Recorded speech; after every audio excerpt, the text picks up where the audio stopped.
ले आओ इधर रखो। ये ले मौलवी साहब, 20 लाख लेकर आया हूँ, जो काम मस्जिद का रहता है वो करवा लें। भाईजान, ये अपने पैसे उठाएं और बाहर ले जाएं। इन पैसों से मस्जिद का कोई काम नहीं हो सकता, ये मस्जिद में नहीं लग सकता। मौलवी साहब, मस्जिद के लिए तो 10 लाख भी काफी थे, मैं एहतियातन 20 लाख लेकर आया हूँ, आप कह रहे हैं ये मस्जिद में लग नहीं सकते। बेशक आप सही बोल रहे हैं, इतने पैसों से 2 मस्जिदें तैयार हो सकती हैं। बहरहाल ये पैसे किसी भी मस्जिद में नहीं लग सकते। मौलवी साहब कैसी बातें कर रहे हैं आप, जब पैसे लेने ही नहीं थे तो मस्जिद में चंदे का ऐलान क्यों करवाया?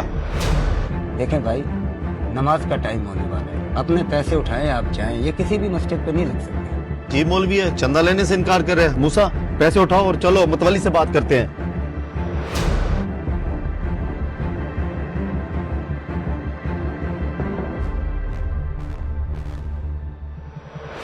अस्सलाम वालेकुम मतवली साहब। वालेकुम सलाम। वली साहब, मैं मस्जिद की तामीर के लिए 20 लाख देने गया था, उल्टा मौलवी साहब ने मुझे बातें सुनानी शुरू कर दी और पैसे भी नहीं लिए। क्या मौलवी साहब ने पैसे नहीं लिए, उल्टा आपको बातें सुनाई हैं? मुजफ्फर भाई, लगता है किसी और से मिलकर आ रहे हैं आप, मस्जिद इमाम से नहीं मिले होंगे आप। हाँ, मैं उनको अच्छी तरह से जानता हूँ, इमाम मस्जिद ही थे।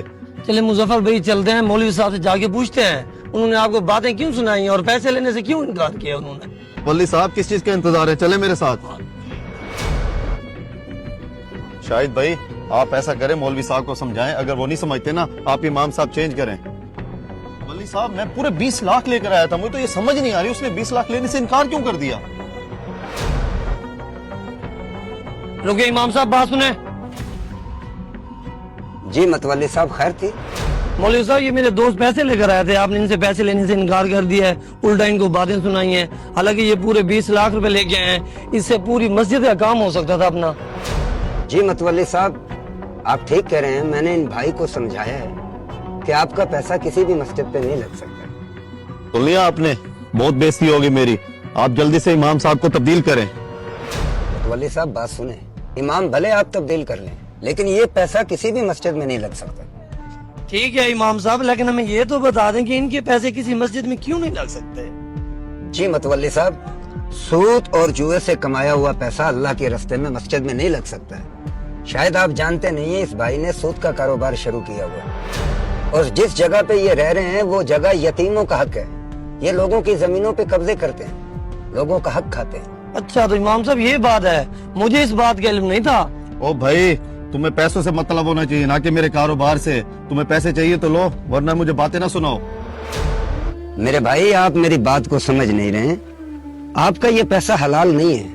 अगर आपने रिस्क हलाल कमा के थोड़ा सा भी अल्लाह के रास्ते में खर्च कर देंगे तो अल्लाह उसका भी अजर देता है, क्योंकि खलूस से दिल से अल्लाह के रास्ते में खजूर का आधा टुकड़ा दे दो तो अल्लाह उसका भी और पहाड़ जितना सवाब देता है।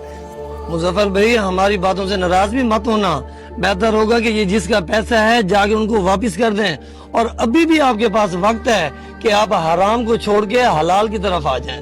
यकीन माने, हलाल में इतनी बरकत है, आपकी सोच भी नहीं जाती वहाँ तक। आपने बिल्कुल ठीक फरमाया, लेकिन इस तरह तो मेरा सारा कारोबार तबाह बर्बाद हो जाएगा। मेरे भाई, रिज़्क़ का राज़िक अल्लाह है, जो पत्थर में पड़े कीड़े को भी रिस्क देता है। क्या आप ये काम करने से पहले भूखा सोते थे? राज़िक अल्लाह है। ठीक है मौलवी साहब, आज से मैं रिस्क हलाल कमाऊंगा। आओ भाई। अगर आपको हमारा ये मैसेज पसंद आया हो तो सदके जारिया समझकर इसको जरूर शेयर करें। शुक्रिया।